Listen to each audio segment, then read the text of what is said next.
Undersecretary Randy Sculango ng DSUD, nasa linya po ng ating komunikasyon. Yusek, napapanood po sa Net25, napapakinggan po sa Radyo Agila, live din po sa aming mga social media account. Ako po si Jen, kasama po si Nelson. Yusek Randy, magandang umaga po. Magandang umaga po, Ka Jen and Ka Nelson. Magandang umaga po sa inyong mga tagapakinig. Opo, una po kasi kayo na napag-uusapan namin, Yusek Randy, ito pong gagawin ng DSUD para sa mga kababayan nating naapektuhan ng kalamidad, Karina at saka itong habagat, na may damage, yung totally damaged at partially damaged sa kanilang mga bahay. Sa inyo na nga po magmula, Yusek Randy, ano po ba itong programa ng DSUD para sa kanila? Opo, ang una po ay meron tayong tinatawag na Integrated Disaster Shelter Assistance Program. Ito po ay pinanukala ng ating Secretary Jose Rizalino Acusar at ngayon nga pong taon na ito ay ini-implement na po natin. Ayon po dito sa aming IDSAP, ito po yung Integrated Disaster Shelter Assistance Program, ay magkakaloob po ang ating DSUD ng 15,000 sa totally damaged houses po na tinamaan ng kalamidad natin ngayon. Ngunit mga ilang araw pong nakalipas ay inutusan na rin po kami ni Secretary Acusar na i-amend po ang guidelines at i-include na po ang partially damaged houses po. So, ang ating totally damaged, iaangat po natin at ipapasok po natin ang partially damaged houses po. So ano-ano pong mga requirements para mapatunayan nating may damage nga doon sa mga bahay nila, Yusek Randy? Ang requirements po ay dapat po ang ating beneficiaryo nakalista po bilang head of household sa master list po na isasabit sa DSUD ng local government unit. Dapat po ay totally damaged ang bahay at agong guidelines ay ipapasok na rin po ay partially damaged. At ang ikatlo pong criteria, hindi pa nakatatanggap o hindi pa tatanggap ng kahit anong shelter assistance mula sa ibang ahensya ng gobyerno. Ang tinutukoy ko po ay shelter assistance. Yung binibigay po ng DSWD ay hindi po yung shelter assistance. Okay. Buti po naliwanag nyo. Ang binibigay po ng local government unit, Kajen, ay hindi din po shelter assistance. Ang tanging nagbibigay ng shelter assistance ay DSUD at ang National Housing Authority. Pero kapag nabigyan po ng DSUD, ay hindi na po mabibigyan ng NHA. At kung nabigyan ng NHA, hindi na po mabibigyan ng DSUD. Kaya may close coordination po kami. Kapag halimbawa ay totally damaged po kami, sila naman ay partially damaged. Pero sa ngayon po ay yung pondo ng NHA, galing po sa nakaraan ho yan na taon, inuubos na lang ho at transition po yan papunta sa amin, sa DSUD. Dahil by next year, ang lahat po ng pondo nakakonsentrate na po sa DSUD, lahat ng shelter assistance sa DSUD na po manggagaling. Buti po niliwanag nyo kasi marami nag-aalala, meron na ho niya kami natanggap sa DSWD tsaka sa iba, mga sa DOLE. So nililiwanag nyo po, iba po yung sa part ng DSUD, Yusek Randy. Opo, tama po kayo, Kajen. Opo. Pangalawa po, dapat pala ang mag-initiate local government units. Mayor ang dapat pong magbigay ng listahan sa inyo. Tama po ba? Tama po yun kasi sila po yung mas nakakaalam sa ground. Meron po silang tinatawag na local housing board, ang bawat local government unit. Doon po magpapalista ang ating mga kababayan para masama po sila sa master list of beneficiaries. Yun po kasi ang isasabit sa amin ng local government unit kasama po yung disaster report, yung pagde-declare halimbawa po sa kanilang bayan ng state of calamity at saka po yung certificate of eligibility. Ayun. Yung tatlo lang po na yon ibibigay po sa regional office po namin and then kaagad po, madaling panahon, ibabalidate po kaagad ng aming regional office at iaakyat po dito sa amin sa central office.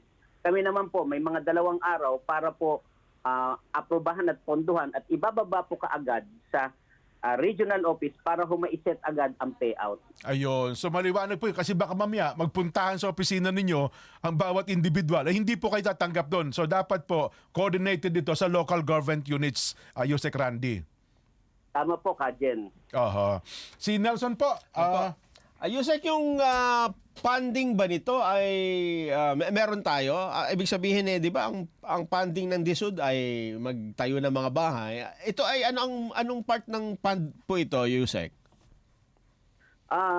Meron po, Nelson, na fund po na inallocate ang ating gobyerno. Aha. Nagbigay po para sa taon na ito ng 200 million. At ngayon po may natitira pang 193 million para po dito sa mga darating pang mga sakuna. At ito naman pong sakuna na ito or kalamidad na ito ay mako-cover naman po natin. Ayun. Yung ating totally and partially damaged. Oho. Pero dun sa halimbawa, qualified na makakuha nito at natanggap na nila yung pondo, kailangan bang patunayan na yung pondo ay ginamit nila para ipaayos yung bahay? O kahit saan nila ito gastusin, Yusek? Siyempre po kapag mabibigyan ka, identified ka na either partially or totally damaged ang iyong bahay. Aha. Ito pong pagbibigay ng pondo namin, talaga po ito'y subsidiya ng gobyerno or tulong pinansyal. Ito po ay unconditional assistance. Wala po itong anumang kondisyon na ikaw man ay membro ng anumang asosasyon or organisasyon at kung saan mo ito gagamitin. Ibibigay po ito ng walang anumang tanong-tanong at anumang kondisyon para po talaga ito sa ating mga kababayan. Kasi naisip ko lang na partially damaged yung bahay mo. Dapat doon mo gamitin yung ibibigay sa yung tulong, So, di ba, hindi Yusek? Parang ganun eh. Opo, sila na po hambala basta ito ay binibigay sa kanila para ho sa kanila. At gamitin nila ho dapat sa kanilang mga pag-aayos ng bahay. Oo, kasi yun ang importante at yun dapat talagang gawin nila. At dahil tinulungan sila, dahil sira yung bahay, di ba? Tama. Logical lang na dapat ganun. Kasi baka kung saan gastusin, sira pa rin yung bahay, Yusek, di ba? Opo. At isa pa hong mahalaga, Jen, sa Nelson, isahabi ko na rin ho sa inyo yung good news. Yes. Opo. Yung kamakailan na ho, noong July 26, nag-issue ho ng memorandum circular yung ating Secretary Jose Rizalino Acuzar sa lahat po ng key shelter agencies. Yung pong tinutukoy na key shelter agencies, yung National Housing Authority, yung Pag-ibig Fund, yung Social Housing Finance Corporation, and National Home Mortgage Finance Corporation. Inautusan po sila ng ating sekretary na magbigay ng 1-month moratorium sa lahat po ng may housing loan sa kanilang ahensya para ho sa mga monthly amortization. Ayun. So, isang buwan na hindi mo na... Pwedeng hindi magbayad. Tama po. May isang buwang moratorium po sa pagbabayad ng kanilang housing loan. Delay lang na isang buwan. Malaking bagay. At least yung panghulog mo, pang-upa, pwede mong gamitin sa ibang bagay na pwedeng naapektuhan ka ng kalamidad. Tama ba, Yusek? Tama ho. Yun po ang layunin po ng ating moratorium.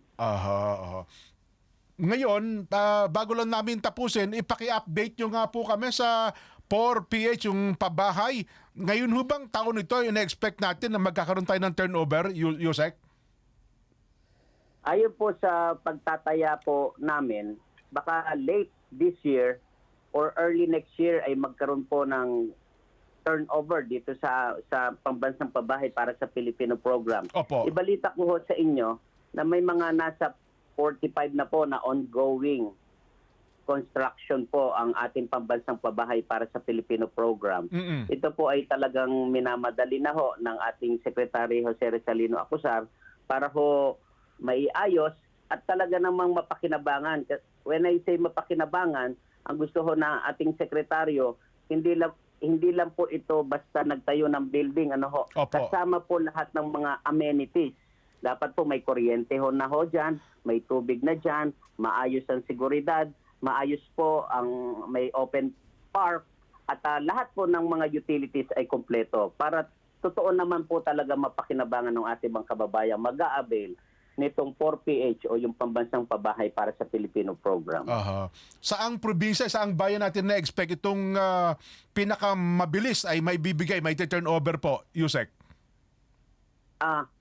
Marami hong medyo may mga nag-uunahan ho ngayon. Hindi ho natin na masabi kung sino yung mga mauuna. Pero inaasahan din natin, meron ho dyan na mabilis din yung Bacolod.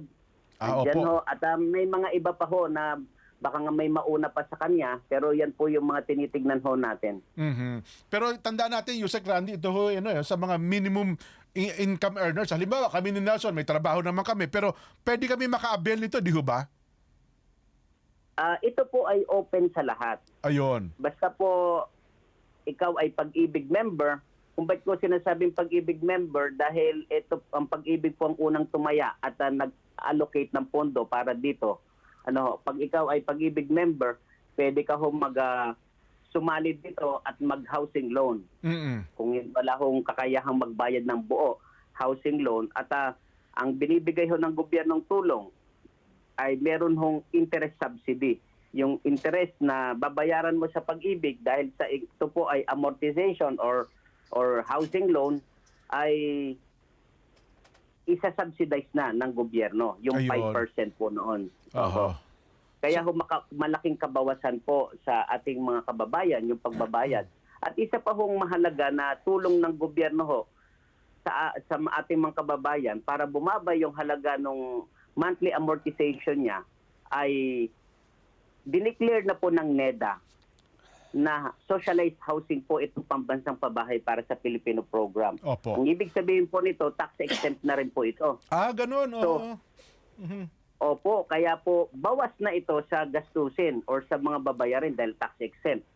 Isa pa hong karagdagang tulong ng gobyerno, naglabas po ang Presidente Marcos ng Executive Order number 34 na nagdi-declare na yung lahat ng pag-aari ng gobyerno na mga idle land, hindi ho nagagamit, ay isama na ho dito sa pambansang pabahay. Kaya marami nga hong lupa na pag-aari ng gobyerno na tinatayuan natin ng mga pabahay. Yun po ay makamimenos o makababawas ulit sa gastusin ng ating mga kababayan. Mhm. Kaya bababa ulit ho yung halaga Opo. ng pagbabayad natin. At isa pa ho, di ba ho, sa pribado, may mga marketing expenses ho yan. Dahil ho sa ito'y programa ng gobyerno at ito po wala ng marketing expenses. Actually, ito nga po ay ina-announce na natin sa ating mga kababayan. Libre na ho ito. Opo. Kabawasan pa rin ho sa mga gastusin yan. Kaya ho, paliit ng paliit ho yung ating magiging bayarin at ang ating sekretary ho, patuloy pang nag-iisip ano pang mga pamamaraan para lalo pang mapababa yung ating bayarin. Aha. At lahat ay maka-avail nito yung pambansang pabahay para sa Filipino program. Sa estimate nyo, mga magkano abutin yan monthly? Sabi ko nga ho, Kajen, lahat Opo. ng paraan ginagawa ng mababa. Kaya ho, ito'y pababa pa, hindi ko maibigay yung eksakto, Pero meron ho kasing pribado na lupa, meron din hong pampublikong lupa, kaya Opo. depende ho yan. Pero ho, affordable ho ito. At saka nais kong iparating Kajen, saka ka Nelson, Opo. na ito ay available lang po sa first-time homeowner. Oh. Kung ikaw ay may bahay na, hindi ka ho na maka-avail nito kasi ang nais i-address ng Yung ating wala pang pamahalaan, bahay. yung 6.5 Ayun. million na housing backlog natin, yung walang pabahay. Walang bahay no? talaga. Tama Opo. naman. Walang bahay talaga. Opo. Ganun pa man, kami ni Nelson ay wala. Ipareserve nyo po kami ng tag-isang unit, Yusek Randy. Nelson Lubao, Ayun. tsaka Jen Sabardiaga po. Nakikibahay lang kami. Makaasa po kayo, Kanerson. Opo. Dagdag nyo na rin daw yung aming cameraman, Vice Galapate ang pangalan. Yun lang gawing net 20 pang Yan. housing. Opo. Yusek, ang inyo pong mensahe sa ating mga taga-subaybay, may kinalaman po sa programang ito ng ating pamahalaan. Ang aming pong secretary, si Secretary Jose Rizalino Acusar, patuloy pong nag-iisip ng magagandang pamamaraan. Ito po yung pambansang pabahay para sa Filipino program at ito rin po yung IDSAP, yung Integrated Disaster Shelter Assistance Program, at marami pa hong mga programa siyang iniisip para lalong makatulong sa ating mga kababayan.